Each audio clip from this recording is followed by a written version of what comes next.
அன்பான ஓப் சேனல் நேயர்களே, உங்கள் அனைவரையும் மீண்டுமாக சந்திப்பதில் நான் மிகவும் மகிழ்ச்சி கொள்கின்றேன்.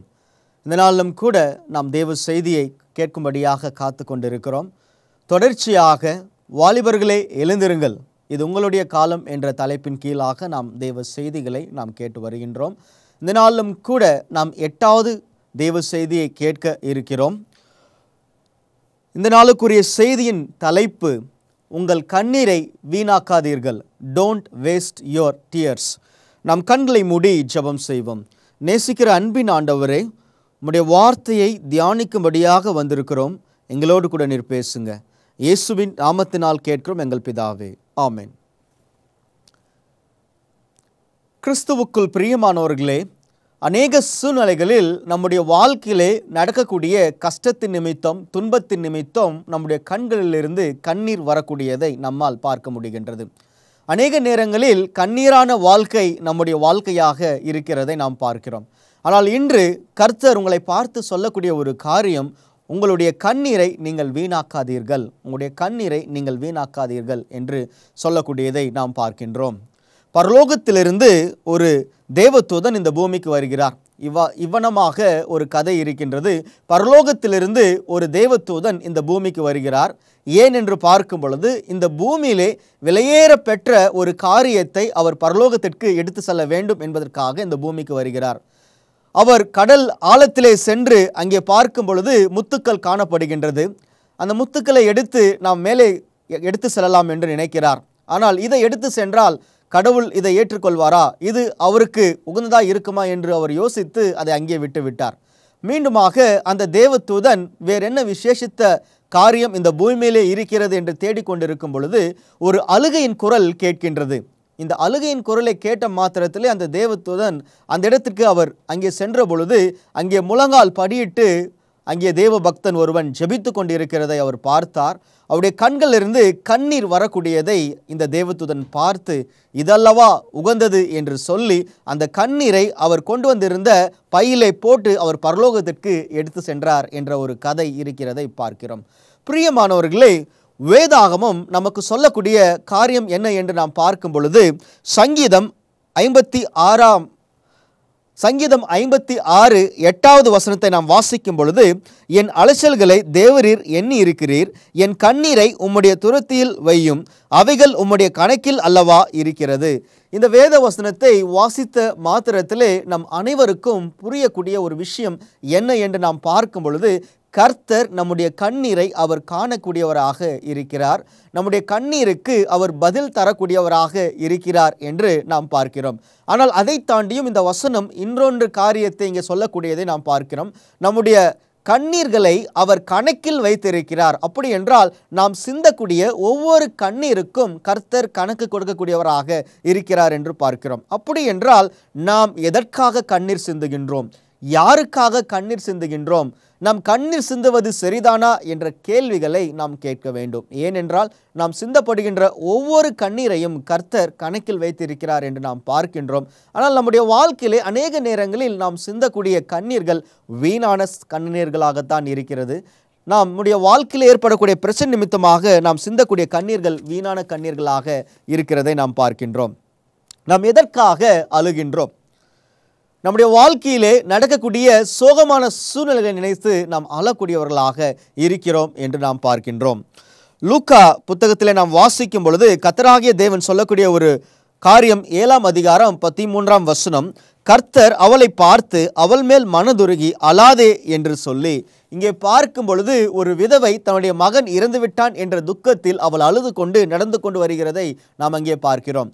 அங்கே இயேசு கிறிஸ்து அந்த விதவை தாயை பார்த்த மாத்திரத்திலே அவர் சொன்ன வார்த்தை, அழாதே, நீ அழாதே என்று சொல்லக்கூடியதை நாம் பார்க்கின்றோம். நம்முடைய வாழ்க்கையிலே பாவம் எப்பொழுது வந்ததோ அப்பொழுது இந்த உலகத்தில் மரணம் வந்தது என்று பார்க்கின்றோம். மரணம் மாத்திரமல்ல, இந்த உலகத்தில் வியாதிகள், உபத்திரவங்கள் அனைத்துமே இருக்கக்கூடியதை நாம் பார்க்கின்றோம். ஆனால் கர்த்தராகிய தேவன் சொல்லக்கூடிய ஒரு காரியம், நீ அழாதே, நீ அழாதே. அநேகருடைய வாழ்க்கையில் கண்ணீர்கள் வாழ்க்கையாக இருக்கிறது.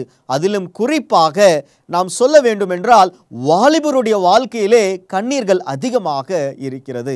வாலிபருடைய வாழ்க்கையை பார்க்கும் பொழுது ஒரு கஷ்டமான சூழ்நிலையில் வாலிபர்கள் இருக்கிறதை நம்மால் பார்க்க முடிகின்றது.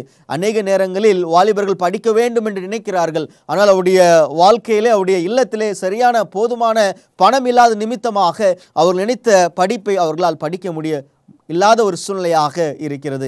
அநேக நேரங்களில் ஏதாவது சாதிக்க வேண்டும் என்று நினைக்கிறார்கள். ஆனால் அவர்களால் அந்த சாதனையை செய்ய முடியாத சூழ்நிலை அவர்களுடைய வாழ்க்கையிலே இருக்கிறதை பார்க்கிறோம். இன்னும் ஒரு சில வாலிபர்கள் தங்களுடைய வாழ்க்கையிலே யாராவது ஒருவரை அதிகமாக நேசிக்கிறார்கள்.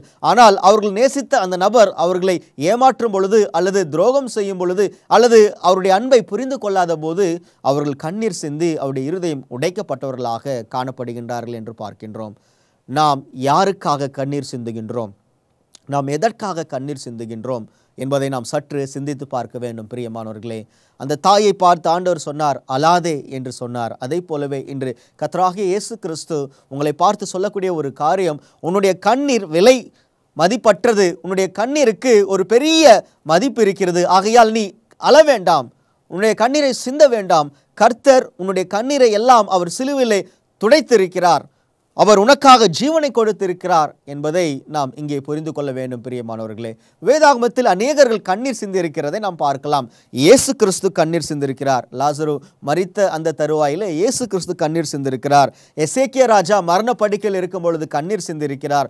ஆபிரகாம் தன்னுடைய ஒரே பிறந்த குமாரனை பலி செலுத்த செல்லும் பொழுது அவர் புலம்பினார் என்று வேதம் சொல்லக்கூடியதை நாம் பார்க்கின்றோம். பவுல் கண்ணீர் சிந்திருக்கிறார். வேதாகமத்தில் அநேகர்கள் கண்ணீர் சிந்தினார்கள் என்று நாம் பார்க்கிறோம். ஆனால் அவர்கள் சிந்தின கண்ணீர் ஒவ்வொன்றும் விலை மதிப்பற்றது. அவர் சிந்தின கண்ணீருக்கு ஒவ்வொன்றுக்கும் கர்த்தர் பதில் தந்தார் என்று பார்க்கிறோம். அவர்களைப் போலவே வேதாகமத்தில் இன்னும் அநேகர்கள் கண்ணீர் சிந்தினார்கள். சிம்சோன் கண்ணீர் சிந்தினார் என்று நாம் பார்க்கின்றோம். தன்னுடைய வாழ்க்கையில் அவர் பாவமான வாழ்க்கையில கடந்து சென்ற பொழுது அவர் கண்ணீர் சிந்தினார் என்று பார்க்கின்றோம். அதே போலவே தாவீது கண்ணீர் சிந்தினார் என்று பார்க்கின்றோம். இதை போன்ற அநேகர்கள் கண்ணீர் சிந்தினார்கள். ஆனால் அவருடைய வாழ்க்கையிலே அவர்கள் பாவம் செய்த நிமித்தமாக கண்ணீர் சிந்தி தேவனை விட்டு வழிவிலகி சென்றார்கள் என்று பார்க்கின்றோம். இன்னும் ஒரு சிலர்கள் கண்ணீர் சிந்தினதை நாம் வேதாகமத்திலே பார்க்கலாம். சவுல் ராஜா கண்ணீர் சிந்தினார். ஆனால் அவர் சிந்தின கண்ணீர் வீணான கண்ணீர். ஏன் என்று பார்க்கும் பொழுது கர்த்தர் அவரை புறக்கணித்தார் என்று நாம் வேதாகமத்திலே வாசிக்கின்றோம். உங்களுடைய கண்ணீருக்கான பதில் இருக்கிறது. அதை நீங்கள் புரிந்து கொள்ள வேண்டியதாக இருக்கிறது என்று பார்க்கிறோம். வேதாகமத்திலே அநேக வாலிபர்களை குறித்து சொல்லப்பட்டிருந்தாலும் இன்று நாம் ஒரு வாலிப பெண்ணை குறித்து நாம் பார்க்க போகின்றோம். 2 ராஜாக்கள் 5ஆம் அதிகாரம் 1-5 வரை நாம் வாசிக்கும் பொழுது உபத்திரவத்தில் மத்தியில் சாட்சியாய் நின்ற சிறு பெண்ணை குறித்து நாம் இங்கே பார்க்கின்றோம். சீரியா ராஜாவின் படைத்தலைவனாகிய நாகமான் என்பவன் தன் ஆண்டவனிடத்தில் பெரிய மனுஷனும் எண்ணிக்கை உள்ளவனுமாயிருந்தான். அவனை கொண்டு கர்த்தர் சீரியாவுக்கு இரட்சிப்பை கட்டளையிட்டார். மகா பராக்கிரமசாலியாகிய அவனோ குஷ்டரோகியாய் இருந்தான். சீரியாவில் இருந்து தண்டுகள் புறப்பட்டு இஸ்ரவேல் தேசத்திலிருந்து ஒரு சிறு பெண்ணை சிறைபிடித்து கொண்டு வந்தார்கள். அவள் நாகமானின் மனைவிக்கு பணிவிடை செய்து கொண்டு இருந்தாள். இங்கே நாம் வேதாகமத்தை வாசிக்கும் பொழுது இங்கே நாகமான் என்ற ஒரு படைத்தலைவனை குறித்து சொல்லப்பட்டு இருக்கிறதை பார்க்கிறோம். அவன் சீரிய தேசத்திலே அவன் இருந்தான் என்று நாம் பார்க்கின்றோம்.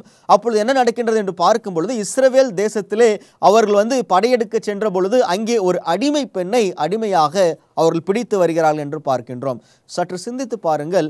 இந்த சிறு பெண் என்று வேதம் சொல்லக்கூடியதை பார்க்கிறோம். இந்த சிறு பெண் இஸ்ரவேல் தேசத்திலே சுதந்திரமாய் வாழ்ந்தவள், தன்னுடைய பெற்றோர்களோடு கூட அன்பாக வாழ்ந்தவள்.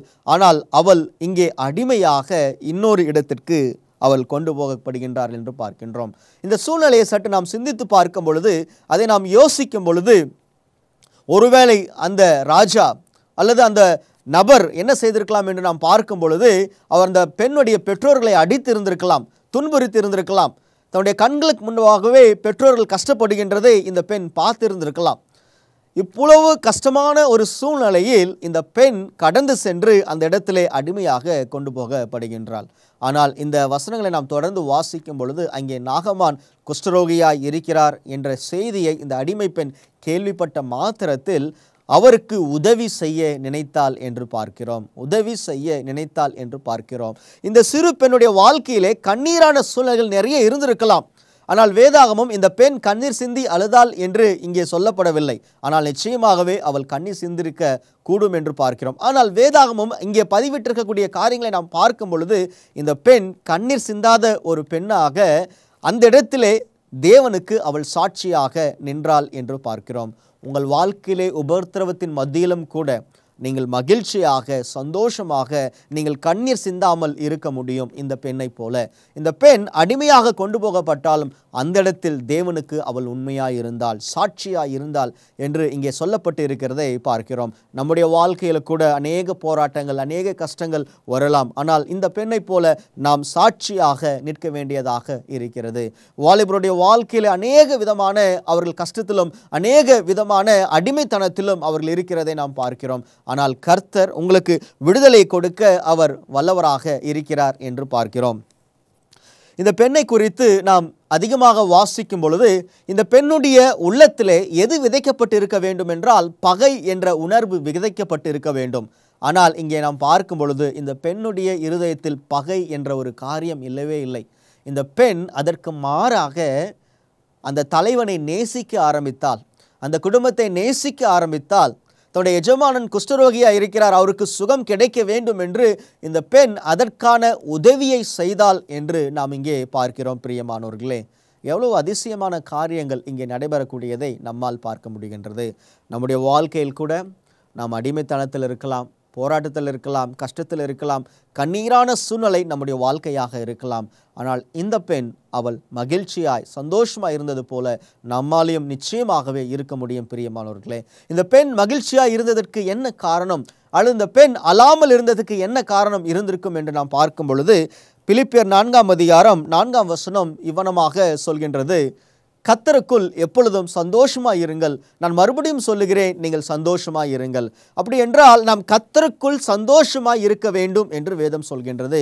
உங்கள் வாழ்க்கையிலே கஷ்டத்தின் மத்தியில் நீங்கள் சந்தோஷமாய் இருக்க வேண்டும் என்றால் வேதம் சொல்லக்கூடிய ஒரு காரியம், நீங்கள் கர்த்தருக்குள் இருக்க வேண்டும், கிறிஸ்துவுக்குள் இருக்க வேண்டும், தேவனுடைய அன்பில் இருக்க வேண்டும்.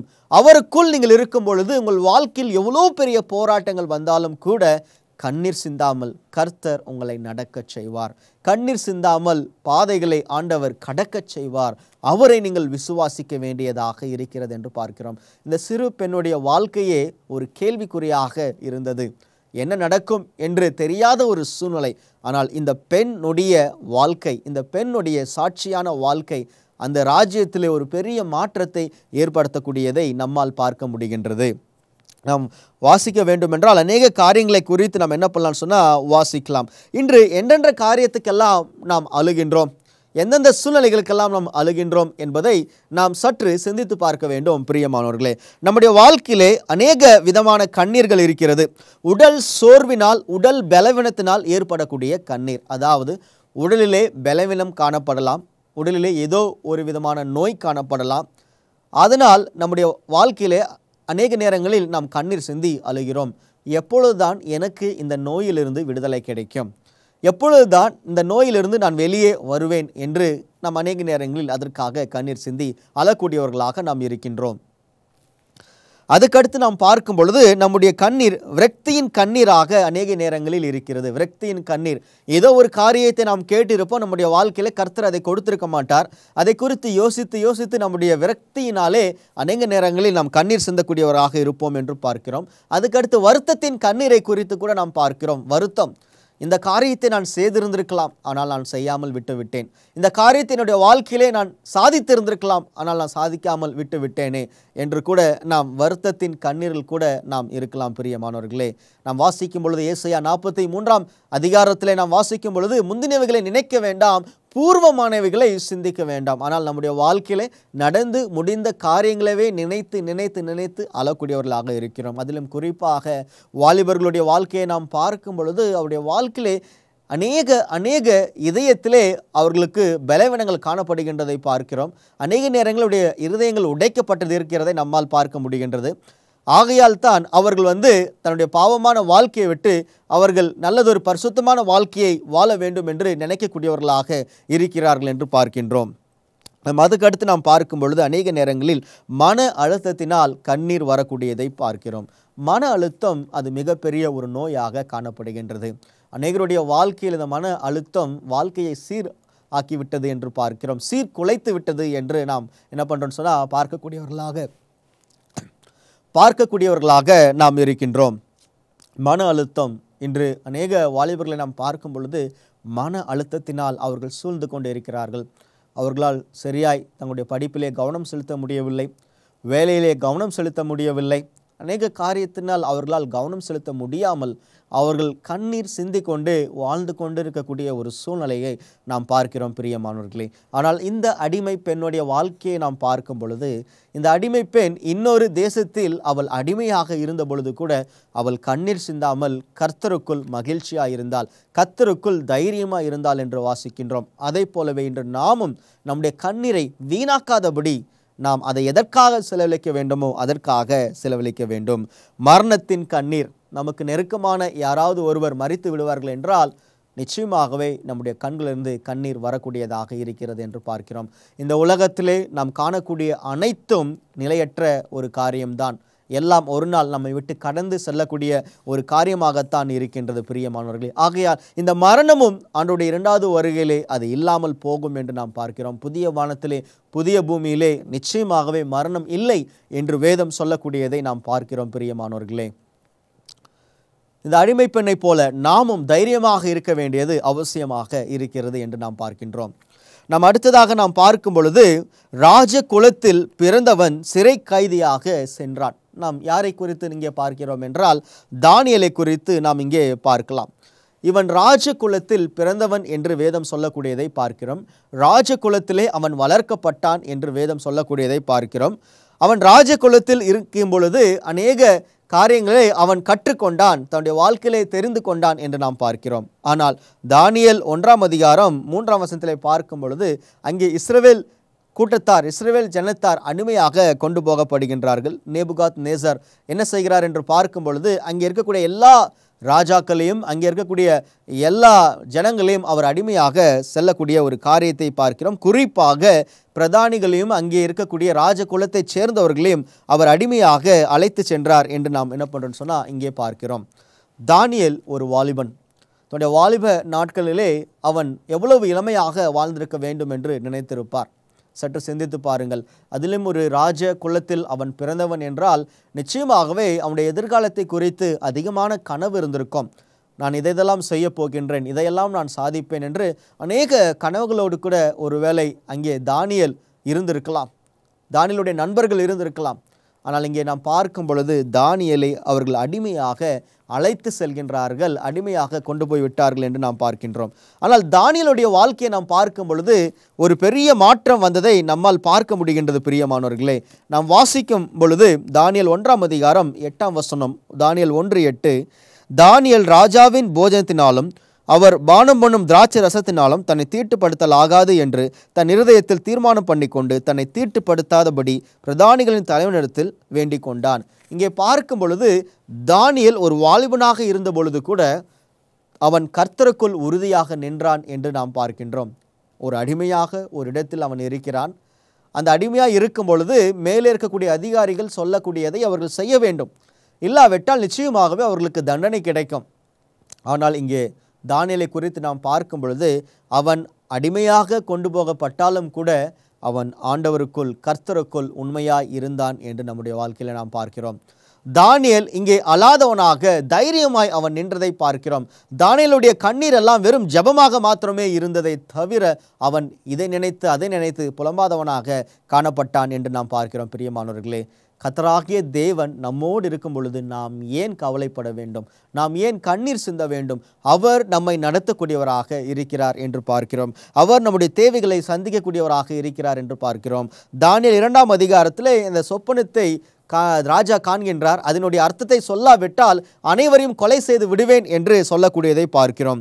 அப்பொழுது தானியேல் அந்த சொப்பனத்தின் விளக்கத்தை அவர் தரக்கூடியவராக இருக்கிறார் என்று பார்க்கிறோம். தானியேல் 3ஆம் அதிகாரத்திலே அந்த பொற்சிலையை வணங்காவிட்டால் அனைவரையுமே நெருப்பிலே போடப்படுவீர்கள் என்று சாத்ராக் மேஷாக் ஆபேத்நேகோவை பார்த்து சொல்லக்கூடியவர்களாக இருக்கிறார்கள்.